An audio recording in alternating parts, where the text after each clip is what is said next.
Hello दोस्तों, जैसा कि हमने पिछले एपिसोड में देखा था कि brother Hong Phantom spirit king के 18 लेयर इल्यूजन डोमेन के अंदर एंटर कर जाते हैं, जहां पे वो धीरे धीरे करके हर इल्यूजन को ब्रेक करके नेक्स्ट लेवल पे पहुंच रहे होते हैं। मगर तभी सेकंड लास्ट लेवल पे आकर के रुक से जाते हैं, क्योंकि उनके सामने उनकी ही गर्लफ्रेंड आकर के खड़ी हो जाती है, जो कि पास्ट में काफी साल पहले मारी जा चुकी है, जिसे देख करके वो वहीं पे रुक से जाते हैं। मेरे प्यारे दोस्तों, इस एपिसोड को स्टार्ट करने से पहले मैं अपने व्यूअर्स और जिन प्यारे भाइयों ने मेरी पिछली वीडियो पे कमेंट किया है, मैं उन सबको तहे दिल से धन्यवाद कहना चाहता हूँ। मेरे नए व्यूवर्स, आप भी इसी तरीके से कमेंट कर सकते हैं। मैं आपके कमेंट का स्क्रीनशॉट लेके अपनी नेक्स्ट वीडियो में उसे शो ज़रूर करूंगा। और इस वीडियो का लाइक एम 500 है, तो प्लीज़ इसे कंप्लीट कर दीजिएगा।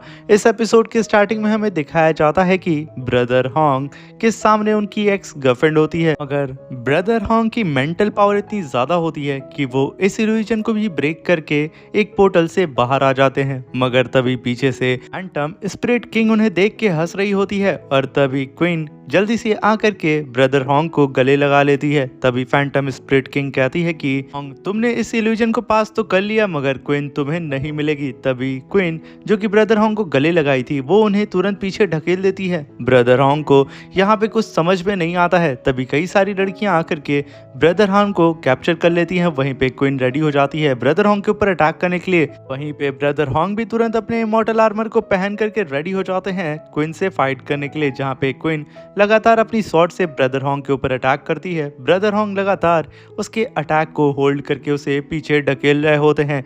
वहीं पे बाहर लियो फैंग 18 लेयर इल्यूजन को देख करके कहता है कि फैंटम स्पिरिट किंग ने यहाँ पे इस इल्यूजन को मिसअंडरस्टैंडिंग क्रिएट करने के लिए बिल्कुल भी नहीं बनाया है, बल्कि वो यहाँ पे बिग ब्रदर के हार्ट पे अटैक कर रही है। यूँ समझ लो वो यहाँ पे ऐसा प्रिटेंड करा रही है कि बिग ब्रदर यहाँ पे अपनी लवर से ही फाइट कर रहे हैं, कहीं ये सारी चीज़ें वो सच ना समझ लें। तभी हम देखते हैं कि ब्रदर होंग उस इल्यूजन के अंदर लगातार क्वीन को समझा रहे होते हैं और उससे फाइट ना करने के लिए बोल रहे होते हैं। वहीं आउटसाइड में क्वीन ब्रदर होंग की ये हालत देख के काफ़ी ज़्यादा अपसेट हो जाती है और कहती है कि होंग, मुझे पता है कि हम दोनों ही एक दूसरे से बेहद प्यार करते हैं, और भले इस इल्यूजन में तुम्हें मुझे मानना क्यों ना पड़े, प्लीज़ तुम ऐसा कर दो।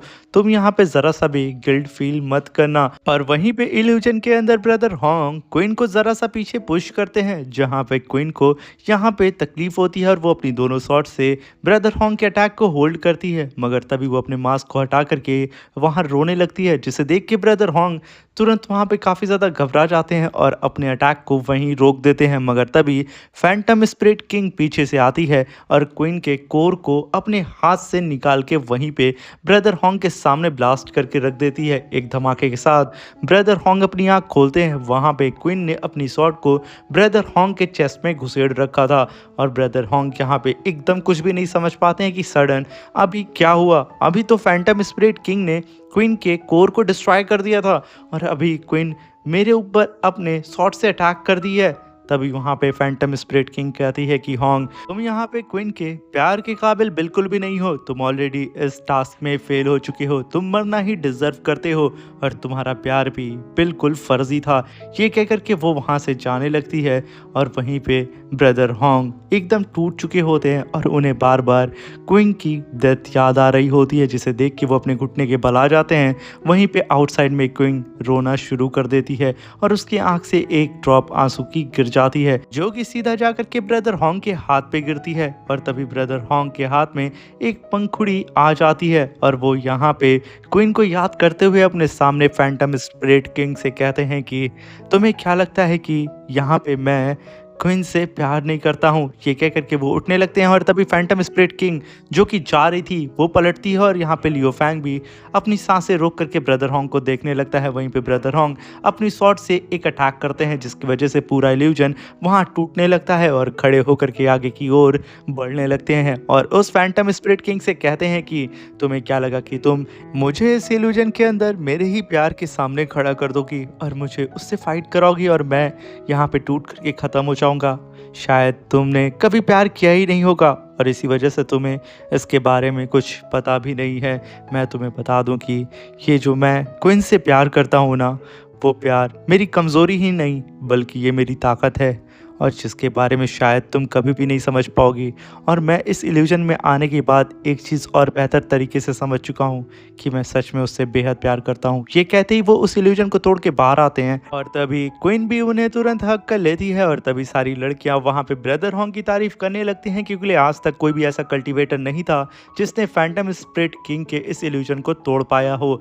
और तभी हम उस फैंटम स्पिरिट किंग को देखते हैं जो कि ब्रदर हॉन्ग और क्वीन से कहती है कि यहाँ पे हॉन्ग ने प्रूव कर दिया है कि क्वीन वो तुम्हारे लायक है, इसलिए अब से मैं तुम दोनों के बीच में नहीं आती हूँ और तुम दोनों को शादी करने की परमिशन भी दे देती हूँ। मगर इसका मतलब ये नहीं है कि क्वीन तुम यहाँ पे अपनी ट्रेनिंग को स्किप करो, तुम्हें रेगुलर यहाँ पे आकर के अपनी ट्रेनिंग को कंप्लीट करना होगा। ये कह करके वो वहाँ से गायब हो जाती हैं और उनकी जितनी डिसेबल्स होती हैं वो भी चली जाती हैं। तभी सीन शिफ्ट होता है और हमें लियो फैंग और हॉन्ग को दिखाया जाता है जहाँ पे लियो फैंग ब्रदर हॉन्ग को मुबारकबाद दे रहा होता है कि वो फाइनली अब क्वीन से मिल सकते हैं। वहीं पे ब्रदर हॉन्ग लियो फैंग से कहते हैं कि ये सारा काम तुम्हारी वजह से हो पाया है और साथ में लियो फैंग अगर तुम मुझे उस बैटल इल्यूजन के अंदर ना लेके गए होते तो मुझे कभी भी एक इनविटेशन नहीं मिलता जो कि जाइंट एक्स डोजो का इनविटेशन मुझे हाल ही में मिला है। तभी लियो फैंग कहता है कि बिग ब्रदर आपको तो इस एलाइट ट्रेनिंग कैंप में तुरंत चले जाना चाहिए और उस जाइंट एस डोजो कंपटीशन में पार्टिसिपेट करना चाहिए क्योंकि ये एक लाइफ टाइम अपॉर्चुनिटी है जो कि आपके नाम को और भी आगे बढ़ाएगी। जिसे सुनकर के ब्रदर हॉन्ग कहते हैं कि मैं कैसे भी करके उस कंपटीशन में ज्वाइन होऊंगा और उसे जीतूंगा क्योंकि मैं प्रूफ करना चाहता हूं फैंटम स्पिरिट किंग और उस सिल्वर स्नो के सामने कि मैं क्वीन के लायक हूं। क्वीन ने यहाँ पे एक गलत इंसान को सेलेक्ट नहीं किया है। तभी लियो फैंग कहता है कि ब्रदर जब आप उस 18 इल्यूजन के अंदर फंसे थे तो मैं बहुत ज़्यादा परेशान हो गया था कि कहीं आपको यहाँ कुछ हो ना जाए। तभी हॉन्ग कहते हैं कि लियो फैंग वो इल्यूजन इतना भी ज़्यादा पावरफुल नहीं था बल्कि मैं तुम्हें बता दूं कि मैं वहाँ पे सिर्फ एक्ट कर रहा था कि मुझे तकलीफ़ हो रही है, बल्कि मैं चाहता तो मैं बहुत पहले ही उस इल्यूजन को तोड़ करके बाहर आ जाता। जिसे सुनकर के लियो फैंग दो पल के लिए अपने बिग ब्रदर को देखता है और हंसने लगता है, कहता है कि बिग ब्रदर आपने मेरे साथ साथ वहाँ पे सबको बेवकूफ़ बना दिया है। और तभी वो दोनों एक दूसरे को देख करके हंसना शुरू कर देते हैं और तभी लियो फैंग अपने मन में कहता है कि बिग ब्रदर का जो मैटर था वो सॉल्व हो चुका है, अब मैं आराम से जाकर के इन्वेस्टिगेशन कर सकता हूँ उन जर्ग के बारे में। ये कह करके लियो फैंग फिर से हंसने लगता है। तभी सीन शिफ्ट होता है और हमें फर्स्ट मिनिस्टर को दिखाया जाता है जो कि लियो फैंग की फोटो को देख के उसे गलिया रही होती है क्योंकि लियो फैंग ने यहाँ पे ब्रदर हॉन्ग के मैटर के लिए उससे हेल्प मांगी थी और उसने हेल्प भी की। और जैसे ही लियो फैंग का काम हो गया, लियो फैंग तो अब यहाँ पे ऐसा एक्ट कर रहा है कि वो फर्स्ट मिनिस्टर को जानता ही नहीं है, इसीलिए वो यहाँ पे इतना ज़्यादा भड़क रही होती है। तभी सेकंड मिनिस्टर उसे समझाता और कहता है कि तुम शायद यहाँ पे लियो फैंग को लेकर के गलत सोच रही हो क्योंकि तुमने बैंक्वेट हॉल के अंदर देखा था कि लियो फैंग कितना ज़्यादा नॉर्मल और पोलाइट बंदा है। वो वहाँ पे हर किसी से मिल रहा था, चाहे वो छोटा हो या बड़ा हो। और तभी फर्स्ट मिनिस्टर कहती है कि लियो फैंग चाहे भाड़ में, और तुम्हारा ओपिनियन भी, मुझे कैसे भी करके लियो फैंग को बिजी रखना होगा कि वो कैसे भी करके कोई भी इन्वेस्टिगेशन में पार्टिसिपेट ना कर सके। तभी सीन शिफ्ट होता और हमें जर्ग की क्वीन को दिखाया जाता है जो कि लियो फैंग के नाम पे एक बॉन्टी रख देती है और वो अपने सारे लोगों से कहती है कि लियो फैंग इस समय ब्लैक ड्रैगन माउंटेन एम्पायर के अंदर है जो कि ड्रैगन स्टार के अंदर आता है और यही हमारे पास एक अच्छी अपॉर्चुनिटी है कि हम लोग यहाँ पे लियो फैंग को एलिमिनेट कर सकते हैं। इसलिए मेरे इस मैसेज को चारों तरफ फैला दो कि जल्द से जल्द लियो फैंग का काम तमाम कर दिया जाए। तभी सीन शिफ्ट होता और हमें यूनिवर्स लॉर्ड को दिखाया जाता है जो कि फर्स्ट और सेकंड मिनिस्टर से कहते हैं कि गोल्डन हॉर्न क्लैन एक महीने से प्रोटेस्ट कर रहा है, आखिर अभी तक उनकी प्रॉब्लम को सॉल्व क्यों नहीं किया गया है और तुम्हें पता नहीं है कि कंपनी को इन लोगों के चक्कर में कितना ज़्यादा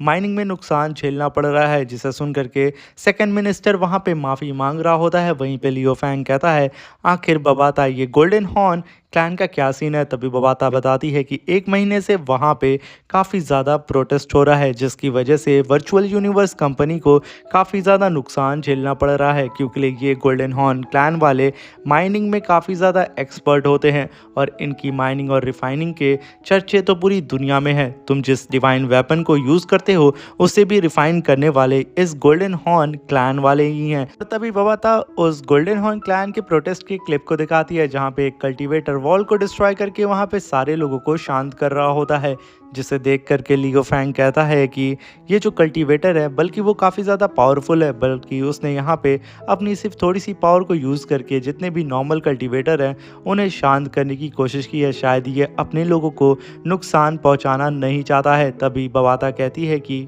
लियो फैंग, इन गोल्डन हॉर्न क्लैन वालों के पास एक डिवाइन स्टोन भी है। अगर तुम उनकी कॉन्टिनेंट में जा करके कल्टीवेशन करते हो तो तुम्हारी कल्टीवेशन बहुत ही तेज़ी से इंक्रीज होगी और तुम बहुत ही जल्दी से अपने लेवल को ब्रेक थ्रू भी कर सकते हो। और साथ में हो सकता है कि लियो फैंग तुम्हें वहाँ पे जा करके कोई नई टेक्निक भी सीखने को मिल जाए। और तभी बवाता बताती है कि लियो फैंग, मुझे एक और चीज़ पता चली है कि ये गोल्डन हॉर्न क्लैन वाले जब भी हम किसी आउटसाइडर यानी कि जर्ग से फाइट करते हैं तो वो ह्यूमन रेस के लिए फाइट करते हैं और वो ह्यूमन रेस की पहली रो में होते हैं और सबसे पहले वही अटैक करते हैं जर्ग वाले के ऊपर। जिसे सुनकर के लियो फैंग कहता है ये तो काफ़ी गलत है, ये ह्यूमन रेस वाले उन्हें तो सिर्फ मोहरे की तरह यूज़ कर रहे हैं एज अ डिवाइन वेपन। जिसे सुनकर के बवाता कहती है कि ऐसा नहीं है, क्योंकि ये गोल्डन हॉर्न क्लैन हम ह्यूमन से एक प्रोटेक्शन मांगता है और अगर हम उन्हें प्रोटेक्ट कर रहे हैं तो उसके बदले भी उन्हें कुछ करना होगा हमारे लिए।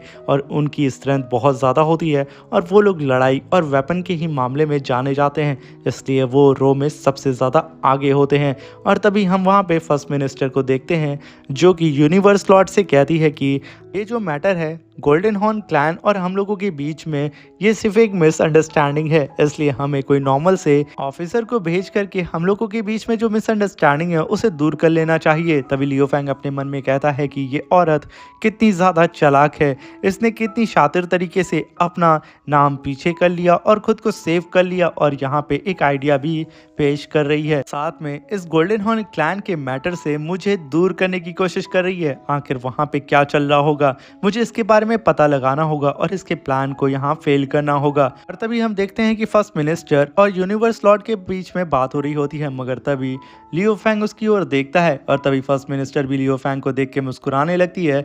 और तभी लियो फैंग वहाँ पे यूनिवर्स लॉर्ड से कहता है कि क्यों ना मैं वहाँ पे चला जाऊँ, जैसा कि मैं एक सुपर एनओई हूँ तो क्या मैं क्वालिफाई हूँ वहाँ पे जाकर के इन्वेस्टिगेशन करने के लिए, आपका इसमें क्या ख्याल है। जिसे सुनकर के फर्स्ट और सेकंड मिनिस्टर के तो होश उड़ जाते हैं और वो लोग लियो फैंग को काफ़ी घूर घूर के देखने लगते हैं। वहीं पे लियो फैंग कहता है कि अगर मैं इस प्रॉब्लम को सॉल्व कर देता हूँ तो मैं एक अलायंस बना सकता हूँ उन गोल्डन हॉर्न क्लैन वालों से जो कि मेरी मदद कर सकते हैं जर्ग से फ्यूचर में बैटल करने में। तभी हम यूनिवर्स लॉर्ड को देखते हैं जो कि लियो फैंग को शाबाशी देते हैं और कहते हैं कि मैंने तुमसे यही एक्सपेक्ट किया था, तुम खुद जाकर के पर्सनली इन्वेस्टिगेशन करो कि आखिर वहाँ पे हम ह्यूमंस और उनके बीच में क्या मैटर चल रहा है। तभी हम देखते हैं कि लियो फैंग और यूनिवर्स लॉर्ड वो दोनों ही वहाँ से चले जाते हैं और वहाँ रह जाती है सिर्फ फर्स्ट मिनिस्टर जो कि गुस्से में आके चेयर को एक लात मार करके लियो फैंग को अपने मन ही मन में गलिया रही होती है। तभी सीन शिफ्ट होता है और हमें गोल्डन हॉर्न वर्ल्ड को दिखाया जाता है जहाँ पे ताइवान ट्राइब का एल्डर शी यहाँ पे लियो फैंग को रिसीव करने के लिए आया होता है। तभी लियो फैंग की भी बैटल शिप उसके सामने आके लैंड करती है और लियो फैंग वहाँ से बाहर निकलता है, जिसे देख करके एल्डर शी वहाँ पे उसे ग्रीट करते हैं। तभी लियो फैंग भी आकर के उन्हें ग्रीट करता है और कहता है कि एल्डर शी आपसे मिल करके मुझे काफ़ी अच्छा लगा। तभी लियो फैंग गोल्डन हॉर्न क्लैन को देख करके कहता है कि ये एक फ्लोटिंग कॉन्टिनेंट है जो कि एक्सट्रीमली रेयर है इस पूरे के पूरे यूनिवर्स में। मुझे इसे देख करके सच में काफी ज्यादा अच्छा लग रहा है। तभी एल्डर शी भी लियो फैंग की बात को सुनकर के काफी खुश होते हैं और उसे बताते हैं कि इसे बनाने के लिए गोल्डन हॉर्न क्लैन के 100,000 ट्राइब्स मिल करके इससे बनाए थे। वो लोग डेली दिन रात यहाँ पे मेहनत करते थे और साथ में अगर इस लैंड की थिकनेस की बात की जाए तो वो 300 बिलियन किलोमीटर है और साथ में इसका डायमीटर 2.1 लाइट ईयर है, जिसे सुनकर के लियो फैंग काफ़ी ज़्यादा शॉक्ड होता है और कहता है कि सच में ये क्रिएशन बहुत ही ज़्यादा लाजवाब है। तभी वहाँ पे एल्डर शी लियो फैंग को धन्यवाद फिर से कहते हैं और कहते हैं कि प्लीज़ आप मेरे साथ आएँ, जिसे सुनकर के लियो फैंग उनकी तरफ देखता है और कहता है ठीक है। और तभी वो लोग उड़ते हुए एक डायरेक्शन की ओर जाने लगते हैं, जहाँ पे लियो फैंग नीचे कई सारे कल्टीवेटर को फाइट करता हुआ देख के कहता है कि एल्डर शी आखिर ये लोग फाइट क्यों कर रहे हैं। तभी एल्डर शी कहते हैं कि हमारे गोल्डन हॉर्न क्लैन का हर एक मेंबर एक योद्धा बनना चाहता है, क्योंकि हम लोग कभी नहीं चाहते हैं कि हम लोग किसी के पीछे रह करके खुद को प्रोटेक्ट करें। इसलिए हम लोग सबसे ज़्यादा अगर किसी चीज़ की अहमियत देते हैं तो वो है स्ट्रेंथ की। और वहीं पे लियो फैंग उनकी बात को काफ़ी ध्यान से सुन रहा होता है। तभी एल्डर शी बताते हैं कि जैसे ही आपकी जितनी पावरफुल स्ट्रेंथ होगी उसी हिसाब से आपको गोल्डन हॉर्न क्लैन में ओहदा दिया जाएगा और उसी हिसाब से आपकी रिस्पेक्ट भी की जाती है। जितना पावरफुल उतनी ज़्यादा रिस्पेक्ट। जिसे सुनकर के लियो फैंग फिर से ही एल्डर शी के पास आता है और कहता है कि एल्डर शी, रिसेंट में जो ह्यूमंस ने लॉ को यहाँ पे अप्लाई किया था, मैं उसी लॉ से रिलेटेड यहाँ पे बात करने के लिए आया हूँ, क्योंकि उसके चक्कर में हम दोनों के बीच का रिलेशन काफ़ी ज़्यादा ख़राब हो रहा है। इसलिए मैं इन सब को सही करना चाहता हूँ और आप लोगों के ट्रस्ट को जीतना चाहता हूँ। वहीं पे एल्डर शी लियो फैंग की बात को सुनकर के कहते हैं कि सच में आप काफ़ी ज़्यादा पोलाइट, स्पेशल और नाई है, जिससे सुनकर के लियो फैंग काफ़ी खुश होता है। और तभी लियो फैंग अपने मन में कहता है कि गोल्डन हॉर्न क्लैन वाले काफ़ी ज़्यादा गुस्सैल हैं, इसलिए मुझे इन लोगों से काफ़ी ज़्यादा पोलाइट रह करके बात करनी होगी।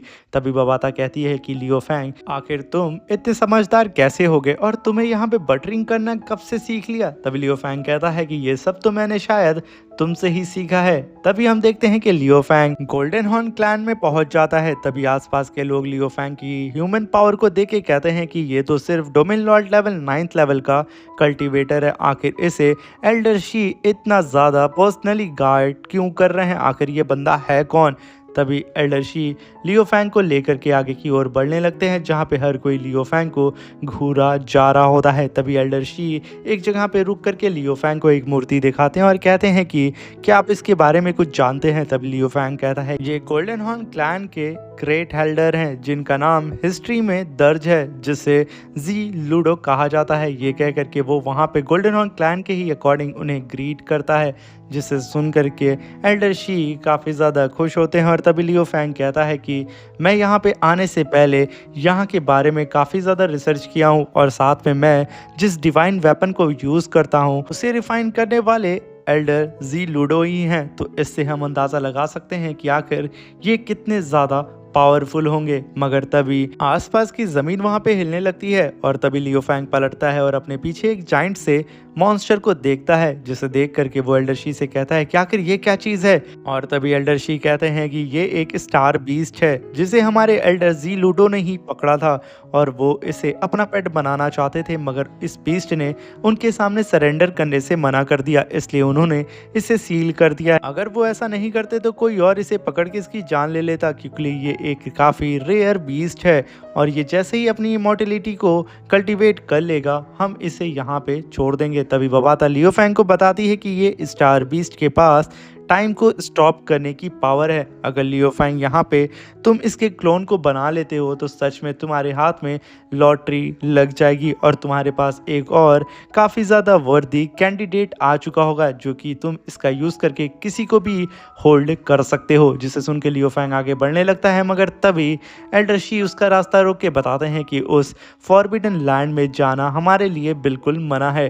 तभी लियो फैंग वहाँ पे रुक जाता है, मगर तभी आसपास के जितने भी लोग होते हैं वो सब के सब लियो फैंग को चैलेंज करने लगते हैं फाइट के लिए। मगर तभी लियो फैंग उन सब से कहता है कि प्लीज़ मुझे आप लोग माफ़ करें, मैं यहाँ पे सिर्फ पीसफुली आप लोगों से बात करने आया हूँ और आप लोगों के एल्डर डिवाइन पैलेस में जाना चाहता हूँ और कुछ भी नहीं। भी सारे लोग बोलते हैं कि आखिर हम तुम्हें कैसे डिवाइन पैलेस के अंदर भेज दें एल्डर से मिलने के लिए। तुम्हें पहले खुद को प्रूव करना होगा कि तुम सच में ह्यूमन रेस के एक पावरफुल कल्टीवेटर हो भी या नहीं। ये कह कर के वो सब के सब लियो फैंग को क्रश करने की बात करते हैं और ह्यूमैनिटी के एरोगेंस को तोड़ने की बात करते हैं। मगर तभी लियो फैंग के सामने एक जाइंट सा वॉरियर आता है जिसे देख कर के लियो फैंग एकदम दंग हो जाता है। तभी उस जाइंट से वॉरियर के बगल से एल्डर कुबू बाहर निकलते हैं, जिसे देख कर लियो फैंग कहता है कि एल्डर कुबू आखिर आप यहाँ पे कैसे आ गए।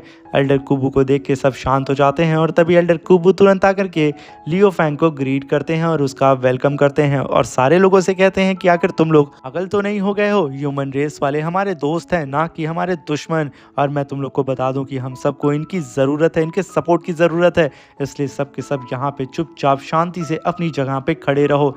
ये सुन करके वहाँ पे एकदम सन्नाटा छा जाता है। मगर तभी एक डिसाइबल भीड़ में से काफ़ी तेज़ी से आगे की ओर आ रहा होता है और तभी वो पीछे से ही चिल्ला करके कहता है कि मैं एल्डर शेंगोंग का डिसाइबल हूँ, मेरी कल्टीवेशन भी ठीक इस ह्यूमन वर्ल्ड के कल्टीवेटर की ही कितनी है, डोमेन लॉर्ड 9 लेवल की, इसलिए मैं इसे चैलेंज करना चाहता हूँ और अगर ये मुझे हरा देता है तो ये आराम से डिवाइन पैलेस में जा करके एल्डर से मिल सकता है। जिसे सुन करके यहाँ पे काफ़ी तेज़ी से एल्डर कुबूस के पास आते हैं और कहते हैं तुम बी के ही जुड़वा भाई हो, मगर तुम्हारी जो करतूत है वो बिल्कुल ही उससे उलट है, आखिर तुम अपने भाई की तरह क्यों नहीं हो। तभी एल्डर शी लियो फैंग को बताते हैं कि ये जो बी है वो ह्यूमंस के लॉ को हमारे गोल्डन हॉर्न क्लैन में अप्लाई करता है और साथ में ही जो हमारे सामने उसका जुड़वा भाई है वो 9th लेवल के स्काई ब्रिज पे पहुंच चुका है। जिसे सुनकर के लियो फैंग उस कल्टीवेटर की ओर देखने लगता है जहाँ पे वो कल्टीवेटर लियो फैंग से फाइट करने के लिए बिल्कुल तड़प रहा होता है। वहीं पे लियो फैंग कहता है कि जैसा कि यहाँ पे जितने भी गोल्डन हॉर्न क्लैन के कल्टीवेटर हैं यहाँ पे ये लोग सिर्फ और सिर्फ स्ट्रेंथ को ही रिस्पेक्ट देते हैं, इसलिए मुझे शायद अब इससे फाइट करके ये प्रूफ करना होगा, तभी शायद ये लोग मेरी बात माने। तभी बवाता लियो फैंग की सोल्सी से बाहर आती है और कहती है कि लियो फैंग तुमने सिर्फ अभी 7th लेवल स्काई ब्रिज को क्रॉस किया है और तुम यहाँ पे फाइट करना चाहते हो 9th लेवल के स्काई ब्रिज कल्टीवेटर से, वो भी गोल्डन हॉर्न क्लैन के। तुम जानते हो ना कि इन लोगों का जो गुस्सा है वो काफ़ी ज़्यादा खतरनाक है, ये लोग मरते दम तक फाइट करते रहते हैं, इसलिए तुम प्लीज़ एक बार सोच लो। वहीं पे लियो फैंग कहता है कि मुझे ये चैलेंज मंजूर है, मैं तुमसे फाइट करूंगा और अगर मैं जीत जाता हूं तो तुम सबको यहाँ पे मेरी बात माननी होगी और मैं एल्डर से जा करके मिलूंगा। उसकी बात को सुन करके वो जो कल्टीवेटर होता है वो तुरंत मुस्कुराते हुए लियो फैंग के इस चैलेंज को एक्सेप्ट कर लेता है। मेरे प्यारे दोस्तों, इसी के साथ हमारा ये एपिसोड खत्म हो जाता है। अब मिलते हैं इसके नेक्स्ट एपिसोड में। मैं आशा करता हूँ कि ये एपिसोड आपको पसंद आया होगा। प्लीज़ चैनल को लाइक शेयर सब्सक्राइब करके कमेंट ज़रूर करिएगा कि आपको ये एक्सप्लेनेशन कैसी लगी। Thank you for watching, bye bye, take care.